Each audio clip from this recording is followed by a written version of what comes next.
Assalamu alaikum. Nous continuons à naviguer dans le monde de la protection sociale, et cette fois en utilisant les lunettes du juridique. En listant les principaux textes du droit national et international instaurant les fondements du système de la protection sociale actuelle.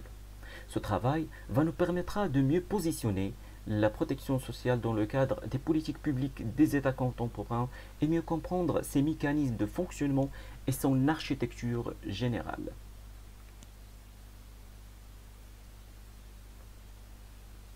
Nous continuons notre plan par la présentation du cadre juridique de la protection sociale. Le premier texte international instituant le droit à la protection sociale contemporaine s'est produit après deux grands conflits internationaux, à savoir les deux guerres mondiales. Au cours de l'histoire, les conflits, qu'il s'agisse de guerre ou de bouillonnement populaire, ont souvent été une réaction et des traitements inhumains ou à l'injustice sociale, citant comme exemple la Déclaration anglaise des droits de 1689, rédigée à la suite des guerres civiles survenues dans le pays. La Déclaration des droits de l'homme et du citoyen en France en 1789, rédigée à la suite de la Révolution française et qui proclamait l'égalité universelle pour les Français. Après la communauté internationale a été consciente du devoir de ne plus jamais laisser se produire des atrocités comme celles commises pendant ce conflit, ce qui a donné naissance le 10 décembre 1948 à Paris à la Déclaration universelle des droits de l'homme, portant la première affirmation mondiale contemporaine de la dignité et de l'égalité inhérente de tous les êtres humains sans discrimination de race, du sexe ou de nation. Son objet portant sur les droits fondamentaux de l'homme, son véritable portée juridique en tant que telle, cette déclaration est considérée en tant qu'une feuille de route, une charte et une proclamation de droit. Par conséquent, il n'a qu'une valeur déclarative. Cette déclaration a affirmé dans son article 22 l'importance de jouissance de toute personne du droit à la sécurité sociale. Soulignons qu'en utilisant le terme « toute personne », l'article 22 affirme implicitement le droit des migrants à jouir des mêmes droits des nationaux en matière de sécurité sociale. Et c'est évident, tant que les fonds de financement, les systèmes de sécurité sociale des États sont construits dans une partie par les contributions directes ou indirectes des travailleurs migrants. Le droit à partager la couverture sociale doit logiquement être également garanti. Cet article se termine par une disposition qui permet une flexibilité et une progressivité dans la mise en place des systèmes de sécurité sociale par les pays. À cet effet, on conclut que le degré de contingence à la disposition relative à la mise en place d'une protection sociale pour tous s'affaiblit de plus en plus.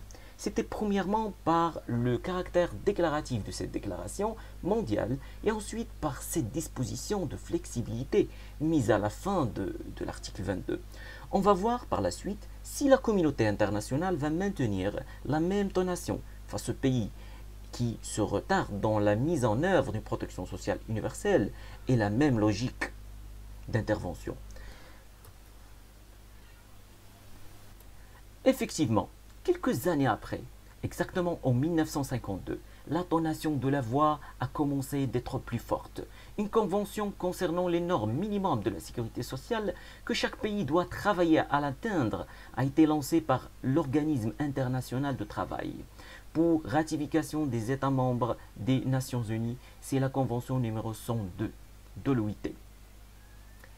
Cette convention a pour objet de proposer aux États un modèle à suivre pour la mise en place d'une protection sociale universelle. C'est-à-dire, il faut dire que c'est un modèle phare dans l'histoire des conventions de l'OIT concernant la sécurité sociale, car elle constitue le seul instrument international fondé des principes essentiels de la sécurité sociale. Il y a lieu de noter que le Code européen de sécurité sociale établi en 1964 a été conçu à l'image de la Convention, sauf qu'il offre des niveaux de prestations plus élevés. Cette convention établit des normes minimales convenues à l'échelle mondiale pour les 9 branches de la sécurité sociale énoncées après, dont on a expliqué brièvement dans la précédente vidéo et que nous allons détailler dans les prochaines vidéos. Bien que la convention numéro 102 couvre 9 branches, seules 3 branches doivent être ratifiées par les États. Les branches qui restent peuvent être établies étape par les pays, ce qui permet l'extension progressive de la couverture de la sécurité sociale dans les pays. Il y a lieu de parler des 2 objectifs minimums de la Convention numéro 102 tracés pour l'ensemble des 9 branches. Les régimes universels qui réunissent les 2 modes précédents. En effet, la Convention numéro 102 est considérée comme un outil pour l'extension de la couverture sociale et fournit un appui aux pays qui l'ont ratifié en leur offrant une certaine flexibilité dans son application, en fonction de leur situation socio-économique bien sûr. Ainsi, la contraignance de cette convention peut être jugée un peu plus forte que la Déclaration universelle des droits de l'homme de 1948, mais encore assez flexible dans sa mise en place. Alors on remarque que la voix de la communauté internationale augmente quelque peu, mais est-ce que cette façon ou cette voie va continuer à augmenter dans les années suivantes? C'est ce qu'on va voir tout de suite. Arrivons troisièmement au pacte international relatif aux droits économiques, sociaux et culturels. C'est un traité international multilatéral adapté le 16 décembre 1966 par l'Assemblée générale des Nations unies. Signé par le Maroc en 1977 et ratifié le 3 mai 1979. Le pacte fait partie intégrante de la Charte internationale des droits de l'homme, conjointement avec la Déclaration universelle des droits de l'homme. Sa structure est similaire à celle de la Déclaration universelle des droits de l'homme, et il fait rappel des dispositions essentielles déjà prévues par cette dernière et la Convention 102. Ses principales dispositions essentielles sont, premièrement, le principe de réalisation progressive, voir l'article 2. Deuxièmement, le droit à un niveau de vie suffisant, voir l'article 9 du même pacte.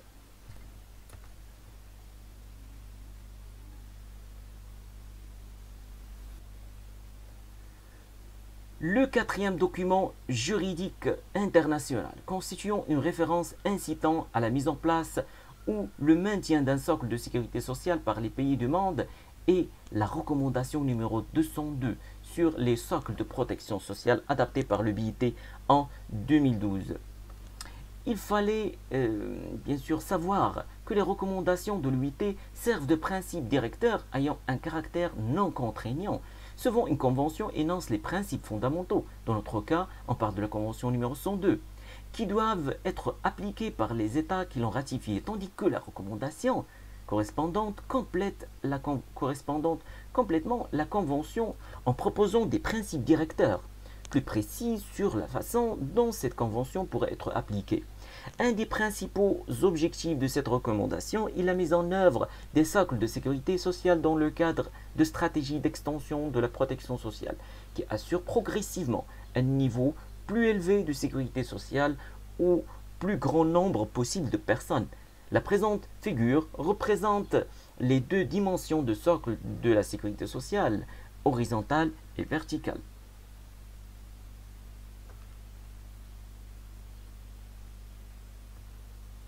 Pour le cas du Maroc, on remarque que le socle est presque réalisé. Un accès universel à un ensemble de biens et de services définis à l'échelle nationale comme étant des soins de santé essentiels, complétés par un 2e niveau de couverture de sécurité sociale pour les enfants, les actifs et les personnes âgées, sans oublier l'existence d'un 3e niveau d'assurance complémentaire assez développé. Le Maroc élargit la couverture de la sécurité sociale en faveur d'une nouvelle population des TNS, travailleurs non salariés, et les indépendants, estimait cette population à 3 millions ou 4 millions de travailleurs. Les lois relatives à leur couverture médicale et retraite sont publiées en octobre 2019, à savoir la loi 98-15 et 99-15. Mais la mise en œuvre demande des négociations avec les diverses composantes de cette population qui se caractérisent par la diversification. 5e élément international, c'est les 17 objectifs de développement durable, les ODD, ou nommés aussi les objectifs mondiaux, ou Agenda 2030, ont été adoptés en septembre 2015 par 193 pays, aux Nations Unies, à la suite des objectifs du millénaire pour le développement. Il constitue un plan d'action pour la paix, l'humanité, la planète et la prospérité, nécessitant la mise en œuvre de partenariats multi-acteurs. C'est pour la première fois qu'on parle de partenariat entre les organismes internationaux et les pays. On remarque que la donation a changé, que la façon de gérer la mise en place des cercles a changé. Il ambitionne de transformer les sociétés en éradiquant la pauvreté et en assurant une transition juste vers un développement durable d'ici 2030.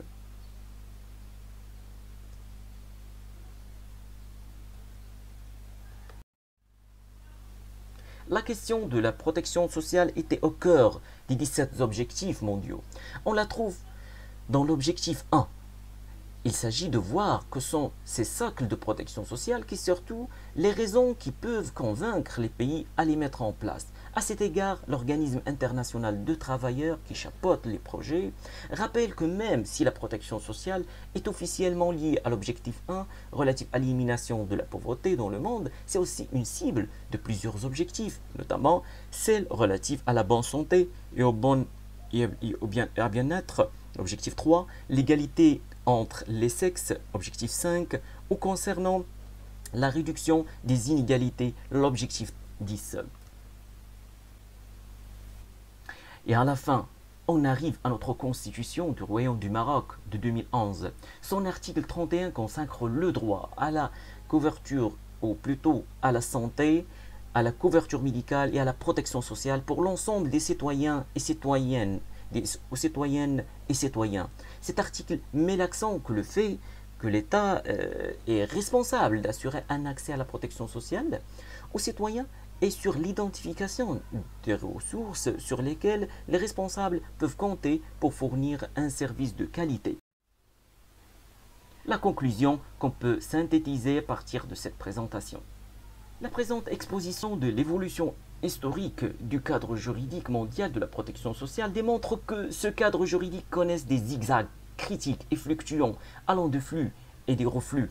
Après les deux guerres mondiales, la communauté internationale, craignant le spectre des guerres civiles, bien sûr, l'ébullition des révolutions populaires et les luttes de classe au sein de la même société, dans les pays du monde, l'extension d'une protection sociale à l'ensemble des personnes a été un besoin fondamental.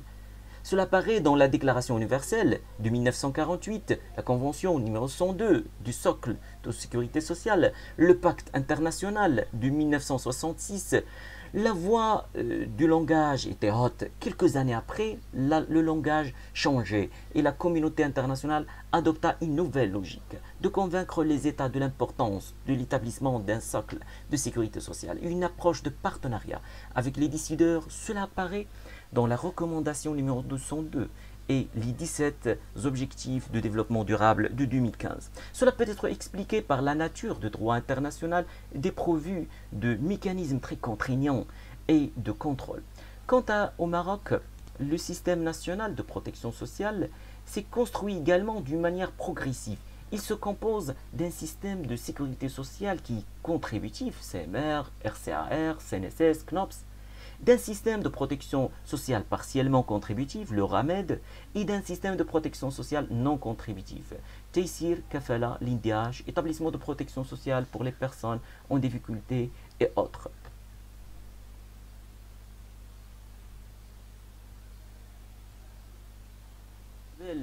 Ortiz, directrice du département de la protection sociale de l'OIT. Aujourd'hui, l'Inde est plus riche que l'Allemagne ne l'était quand il a mis en place l'assurance sociale pour tout dans les années 1880. L'Indonésie est plus riche que les États-Unis quand la loi sur la sécurité sociale a été adoptée en 1935. Et la Chine l'est davantage que la Grande-Bretagne en 1948 quand le service national de santé a été instauré. Concluons que le socle de sécurité sociale peut être mis en place, quels que soient les contextes, les conditions et même les contraintes. C'est une volonté, un partage de responsabilités existant. Et vers le système de protection sociale marocain, la présentation suivante. Je vous attends dans cette présentation. À la prochaine.